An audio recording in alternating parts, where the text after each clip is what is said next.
ಇನ್ನು ಗುಜರಾತ್ ಆಯಿತು, ಈಗ ಆಂಧ್ರ ಪ್ರದೇಶದಲ್ಲಿ ಮಳೆರಾಯನ ಅಬ್ಬರ ಶುರುವಾಗಿದೆ. ವಿಜಯವಾಡ ಸೇರಿದ ಹಾಗೆ ಅನೇಕ ನಗರಗಳು ಜಲಮಯವಾಗಿಬಿಟ್ಟಿವೆ.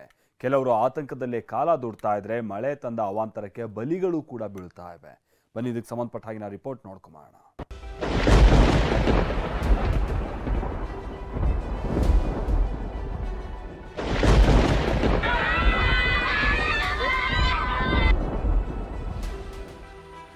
ಮಳೆಗೆ ತತ್ತರಿಸಿದ ಆಂಧ್ರ, ಲಾರಿ ಕಾರುಗಳು ಜಲಾವೃತ. ಮಳೆರಾಯಿನ ಅಬ್ಬರಕ್ಕೆ ಆಂಧ್ರ ಪ್ರದೇಶದ ವಿಜಯವಾಡ ಮುಳುಗಿ ಹೋಗಿದೆ. ರಸ್ತೆಗಳೇ ಮುಳುಗಿ ಹೋಗಿದ್ದು, ರಸ್ತೆಯಲ್ಲಿ ನಿಂತಿದ್ದ ಬಸ್ ಕಾರುಗಳೇ ಜಲಮಯವಾಗಿ ಬಿಟ್ಟಿವೆ. ಇಲ್ಲಿನ ಜನರಂತೂ ನೀರಿನಿಂದ ಹೊರಬರಲು ಸಾಧ್ಯವಾಗದೆ ಹೆಣಗಾಡುತ್ತಿದ್ದಾರೆ.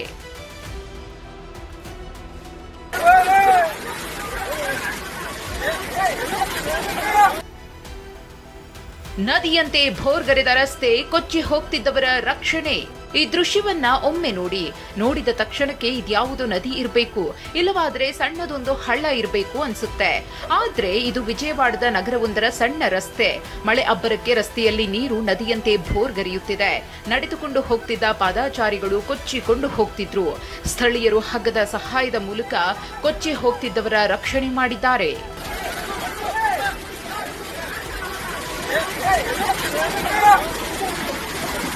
ಇನ್ನು ವಿಜಯವಾಡದ ಬುಡಮೇರು ಸೇತುವೆ ಪ್ರದೇಶದಲ್ಲಿ ಎಲ್ಲಿ ನೋಡಿದ್ರೂ ನೀರು. ಮನೆಗಳು ಮುಳುಗಿ ಹೋಗಿವೆ. ರಸ್ತೆ ಮೇಲೆಲ್ಲ ನೀರು ನಿಂತಿದ್ದು ವಾಹನ ಸವಾರರು ಪರದಾಡಿದ್ದಾರೆ. ಆಂಧ್ರ ಪ್ರದೇಶದಲ್ಲಿ ವರುಣಾರ್ಭಟಕ್ಕೆ 8 ಮಂದಿ ಮೃತಪಟ್ಟಿದ್ದಾರೆ. ವಿಜಯವಾಡದ ಸುನ್ನಪ್ಪು ಬಟ್ಟಿಲಾ ಸೆಂಟರ್ನಲ್ಲಿ ಮನೆ ಮೇಲೆ ಬೃಹತ್ ಬಂಡೆಯೊಂದು ಉರುಳಿದ್ದು ಒಂದೇ ಕುಟುಂಬದ 4 ಮೃತಪಟ್ಟಿದ್ದಾರೆ. ಸ್ಥಳೀಯ ಆಡಳಿತ ಮೃತದೇಹಗಳನ್ನು ಹೊರತೆಗೆಯುವಲ್ಲಿ ಯಶಸ್ವಿಯಾಗಿದೆ.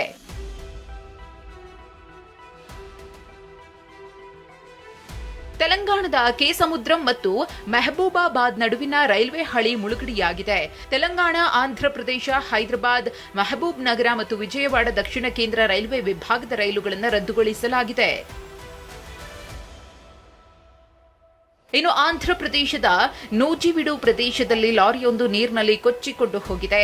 ಪೊಲೀಸರು ಮತ್ತು ಸ್ಥಳೀಯರು ಚಾಲಕನ ರಕ್ಷಣೆ ಮಾಡುವಲ್ಲಿ ಯಶಸ್ವಿಯಾಗಿದ್ದಾರೆ.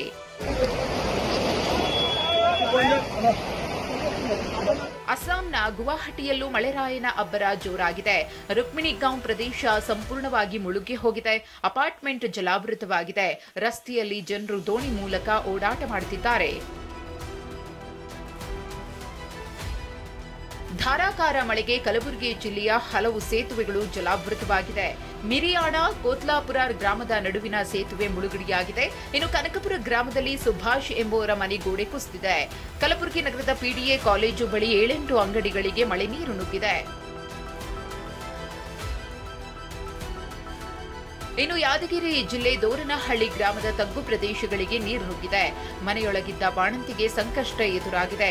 ನವಜಾತ ಶಿಶುವನ್ನ ಕೈಯಲ್ಲಿ ಹಿಡಿದುಕೊಂಡು ಬಾಣಂತಿ ಮಾಪಮ್ಮ ಮಳೆ ನೀರಿನಲ್ಲೇ ಕೂತಿದ್ರು. Bureau report, TV9.